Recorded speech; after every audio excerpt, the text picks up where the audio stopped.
Сәлем достар, қалайсыздар? Бүгін мен окрошка жасаймын. Окрошка жасау үшін жұмыртқаны, картопты қайнатып аламыз. Сосын бізге бұлай колбасаны 4 бөлшектеп турау керек. Барлық ингредиенттерді осылай 4 бөлшектеп турап шығамыз.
Міне достар, осылай мен барлығын турап шықтым.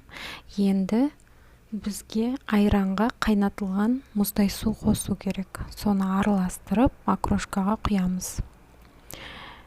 Және де газдалған суды қоссаңыздар да болады, бірақ мен газдалған қоспадым. Сосын дәміне қарай тұз салып жібереміз.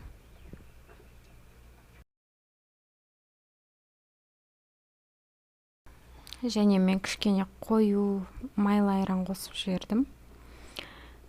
Егер де сіздерге осы рецепт ұнаса, менің каналыма тіркеліп, лайк басып қойыңыздар.